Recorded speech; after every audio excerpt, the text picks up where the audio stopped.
Et tout à l'heure, et bien sûr, les chroniqueurs du temps de l'info. Mais pourquoi est-ce que l'essence, malgré les réquisitions, malgré le recours au stock stratégique, n'arrive toujours pas? Il y a toujours des heures d'attente. On va tout vous expliquer avec Isabelle Gounin.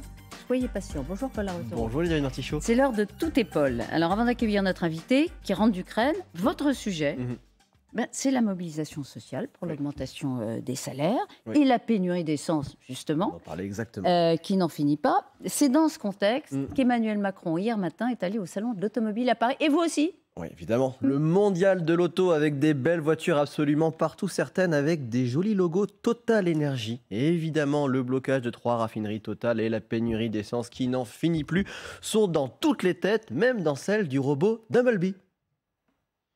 Et comment vous faites niveau essence, vous, niveau pénurie d'essence? Alors moi je suis électrique, 100% électrique, ça fait des années. Dans cette tenue ou dans votre voiture? Dans les deux. Non, notre parc automobile il est électrique déjà. Essence, on galère, on n'a pas d'essence. On a essayé de laisser la moitié du plein et on attend que ça se décante, quoi. Elle est très très belle cette voiture, elle doit beaucoup consommer, non? 8 litres au 100. Comment vous en sortez, vous, au niveau essence, personnellement? Alors nous on est venu de Toulouse. On est venu hier. En fin de compte, on a fait le plein dans des bidons. On a mis les bidons dans les voitures et on a roulé comme ça. Comment vous en sortez, vous, niveau essence?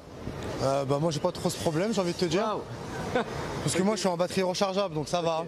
Du président Macron? Honnêtement, pas grand chose. Je sais pas si je vais me faire des amis en disant ça, mais qu'il fasse un peu le boulot quoi. Qu'il force à aller bosser quoi en fait. Que là en fait t'as toute la France en fait qui est bloquée. Donc là à un moment, le mouvement social je veux bien, mais si ça pénalise tout le monde. Monsieur, qu'est-ce que c'est que cette voiture? Qu'est-ce que c'est que ces voitures? De véritables voitures de police américaine. On a réussi à faire l'essence, on met les gyrophares, on passe devant tout le monde. Non, je plaisante. Mais ça fait quelques semaines qu'on les garde exprès pour pouvoir venir là pour qu'on ait assez d'essence. Ouais. Est-ce que vous galérez, vous, niveau essence? Personnellement? Personnellement, oui, moi j'ai une trottinette. J'ai une trottinette. Ouais. C'est vrai? Ouais. Moi j'ai pas de voiture, voilà comment je m'en sors. Pas de problème d'essence, pas de voiture. Voilà, je suis bipède, j'ai des pieds, je marche. Voilà, bipède, elle marche. Le ministre des Transports Clément Beaune, quand il arrive évidemment c'est dans toutes les têtes, donc lui il n'y a aucun problème, il répond à notre interview. Monsieur le ministre des Transports, là il y a vraiment un souci de pénurie. Le président de la République avait dit la semaine dernière que ça allait se régler là dans les jours qui arrivent. La Première ministre a reconnu sur TF1 hier que le problème empirait encore dans certaines zones dont l'Île-de-France. Comment vous allez faire pour régler cette crise? Il y a des difficultés qui persistent et ce qui permet de sortir de cette situation difficile qui dure, c'est la fin du mouvement social. La situation ne s'améliore pas. Elle s'est, le Premier ministre l'a dit, dégradée dans le week-end parce qu'il y a eu toujours dans le week-end plus de difficultés de circulation, etc. Mais on l'a vu depuis la fin de semaine, il y a quand même des améliorations avec des régions où c'est plus difficile que d'autres, aussi parce qu'il y a des phénomènes de surconsommation. Et tous ces sujets-là, on va essayer de les traiter dans les prochaines heures, réquisition, mais surtout, je le dis, la seule situation qui rétablit une situation normale partout, ce sera la fin de la grève. Et il faut insister là-dessus. Voilà, fin de la grève. Sauf qu'en arrivant ça en loto, le président de la République n'a aucune envie de parler de la pénurie d'essence. Marie Chantré pose la question, vous allez voir, en 4 secondes, il évacue la question. Sur les bornes de recherche. Non, je vais pas faire de commentaires sur ce que fait le gouvernement. Franchement, c'est pas comme si le président de la République avait quelque chose à dire sur le faire gouvernement. ça. Franchement, quelle idée saugrenue. On a quand même tenté une première fois. Alors, je vous préviens, je vous explique un peu ce que vous allez voir. Il faut imaginer que le président est très, très entouré. Il y a des hommes qui assurent sa sécurité. Et puis, il y avait des policiers venus en renfort parce que c'était un salon semi-public, c'était ouvert à la presse. Et les policiers, au milieu de ma question, il y en a un d'entre eux qui m'a soulevé, ce qui m'a un peu irrité. Vous allez voir la fin de notre échange avec le policier. Première tentative avec le président Macron. Bonjour Monsieur le Président. Vous aviez dit que la pénurie d'essence allait s'améliorer. Votre Premier ministre a reconnu qu'elle s'aggravait. Alors je vous confirme que du fait du week-end, ça s'est un peu dégradé. Je ne fais pas de commentaires d'actualité. Moi, je suis là pour défendre l'automobile française, aussi accompagner nos compatriotes pour pouvoir acheter plus simplement des véhicules et puis surtout créer des emplois en France grâce à l'automobile dont nous sommes fiers. La pénurie s'aggrave. Je ferai une réunion. Je ferai une réunion avec la Première ministre et les ministres qui sont sur ce sujet dans les prochaines heures et des décisions seront prises qui seront communiquées par les membres du gouvernement. En fait, il faut qu'on travaille. Non mais monsieur, quand le président de la République s'exprime, vous ne me soulevez pas du sol en fait. C'est franchement. Un peu plus à la cantine, me dit-il. Alors Laura Baki, avec qui j'ai la chance de travailler, vous dira que je mange trop à la cantine, mais ce n'est pas la question. La question, c'est que le président de la République ne répond pas du tout. Deuxième tentative. Monsieur le Président, comment vous sentez la journée de demain? La journée de demain, comment vous la sentez? J'ai déjà dit que je ne vous répondrai pas à cette question. Monsieur le Président, c'est possible de visiter un salon de la voiture sans parler du carburant? Et vous-même? Mais très bien, on encourage la voiture française. On encourage la voiture française. Il ne veut pas répondre. Alors je me suis dit, bon, prenons du recul. Cette semaine, probablement demain d'ailleurs, ce que le porte-parole du gouvernement a confirmé ce matin, Emmanuel Macron va activer l'article 49-3 de la Constitution pour adopter le projet de budget 2023. Les oppositions ont déjà prévu qu'ils allaient présenter une motion de censure et le chef de l'État a déjà menacé de dissoudre l'Assemblée nationale. Je me suis dit, il ne veut pas parler de l'essence. Je me suis posé comme ça sur un petit coin de table et j'ai tenté la question 49-3, sans plus de succès. Monsieur le Président, sur le 49-3 peut-être.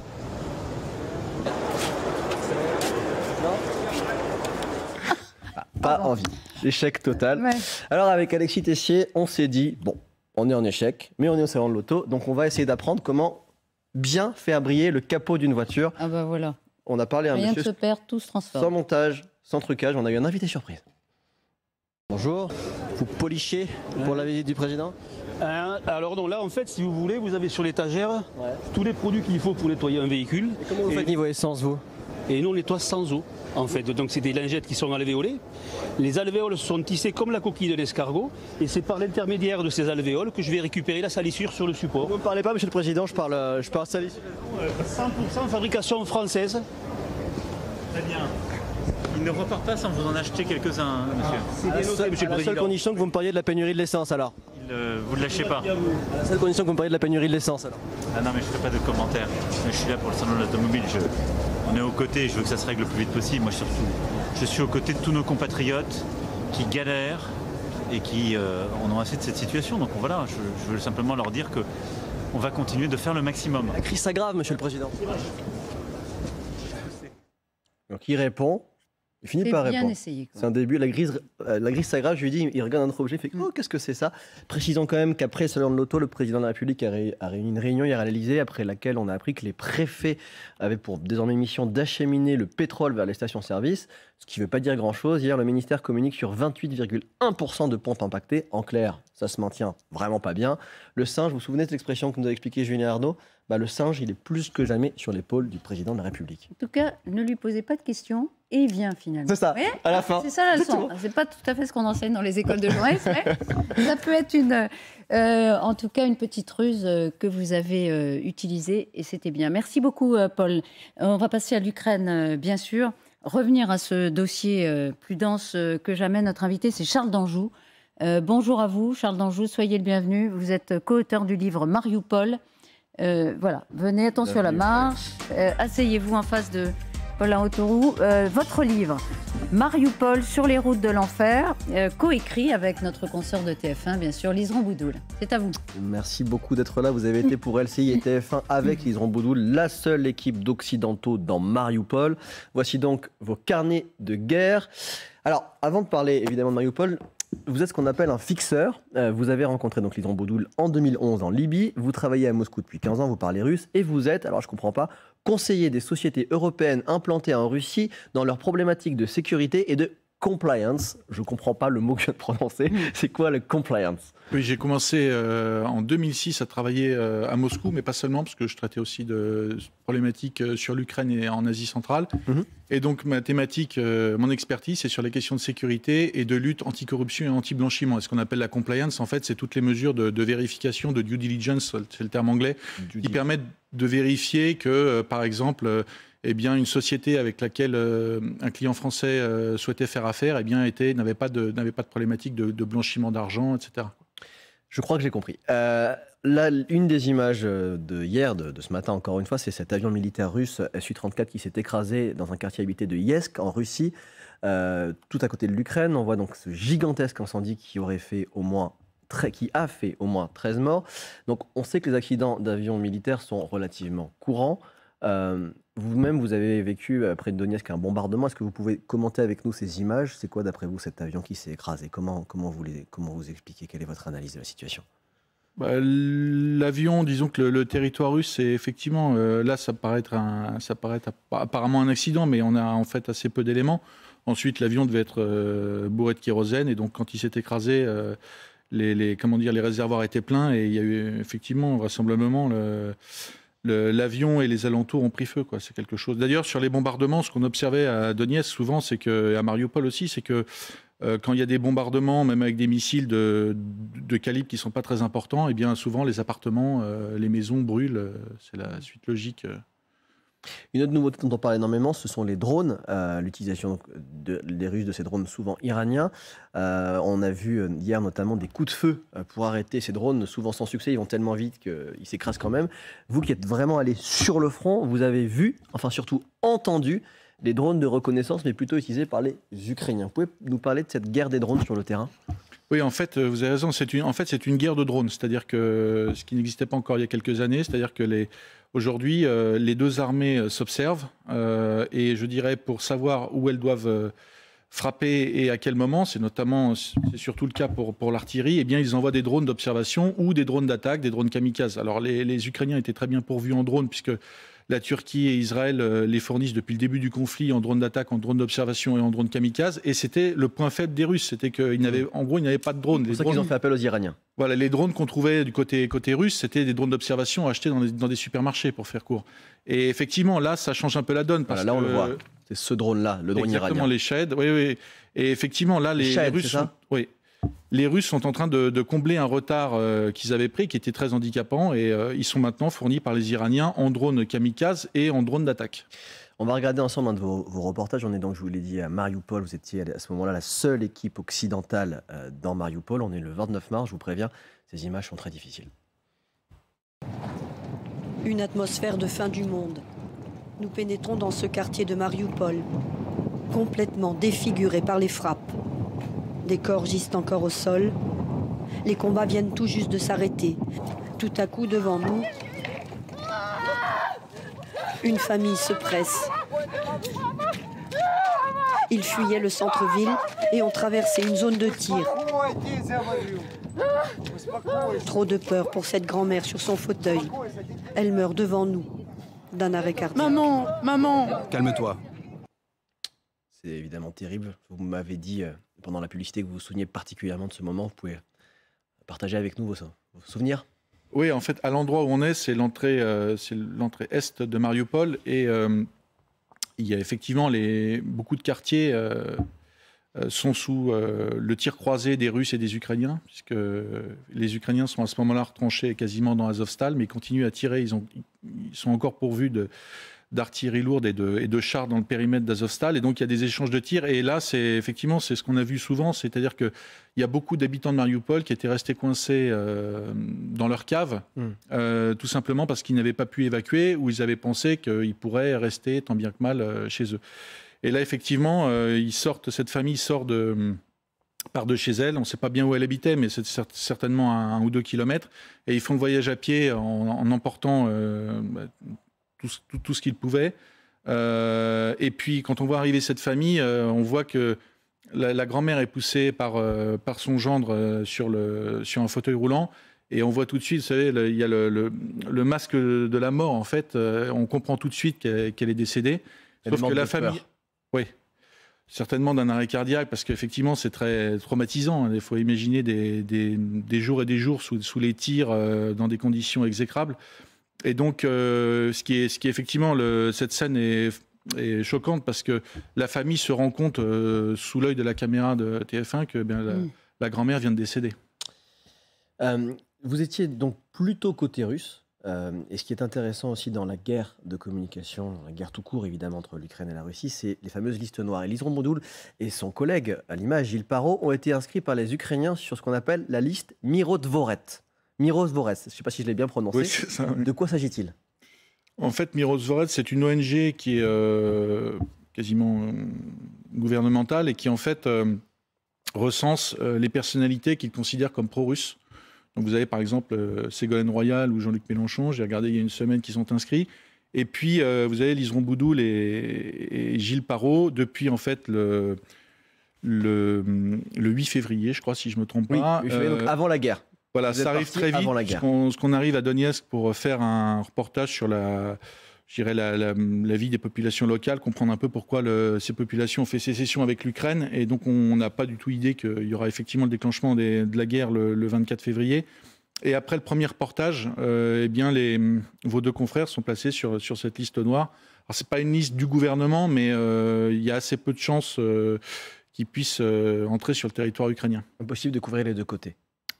C'est pas possible. J'ai fait un documentaire avec Régis Le Sommier là, pendant un mois, donc côté russe, et il a reçu il y a une semaine une notification par email que le service de sécurité ukrainien lui retirait son accréditation, alors qu'il avait commencé par couvrir le conflit depuis l'Ukraine. Parce qu'à partir du moment où les Ukrainiens voient que vous avez couvert les Russes, vous êtes considéré limite comme un soldat ennemi. Et non comme un propagandiste pro-russe. Il y a des anecdotes aussi. La guerre, c'est évidemment fait de beaucoup de tragédies, puis des moments de rire. Vous racontez des fous rires un peu nerveux, dont un moment où Liseron Boudiul doit mettre les cartes, ses images dans ses sous-vêtements. Vous pouvez nous raconter? Oui, parce qu'en fait, vous avez des moments où vous captez des images que vous n'avez pas le droit de filmer, mais vous les prenez quand même parce qu'évidemment, c'est intéressant, ça raconte, ça illustre le narratif et la situation qu'on vit. Et puis, effectivement, sur cette anecdote, on est arrêté, on part le soir à Donetsk, donc sur le secteur de l'aéroport, et puis on tombe dans une colonne de chars pro-russes, dont certains ont des difficultés à progresser, et donc le caméraman Gilles Parot filme toute la scène. Et la police militaire arrive, parce qu'ils voient la caméra, et ils suivent le convoi, et ils voient qu'on est en train de filmer. Et donc ils arrivent, et Liseron, parce qu'il y avait la caméra de Gilles Parot, et puis il y avait un deuxième enregistrement qui était fait à partir d'une GoPro, d'une petite caméra portable. Et donc Liseron a juste le temps d'extraire la carte d'enregistrement de la caméra et de la cacher. Et on a pu effectivement exploiter les images ensuite pour le reportage. J'aimerais que vous nous parliez en quelques mots du bataillon Piatnachka. J'espère que je l'ai encore une fois bien prononcé. C'est intéressant, c'est un régiment de volontaires internationaux qui se battent dans le Donbass, dont des Français. Parce qu'on a parlé des légionnaires français parfois qui se battaient pour Zelensky, mais est-ce que vous, sur le terrain, vous avez croisé des Français qui se battaient contre les Ukrainiens et donc contre les armes françaises? Oui, alors ce bataillon, il existe depuis 2014, depuis le déclenchement de la guerre entre les populations de Donetsk et l'armée ukrainienne.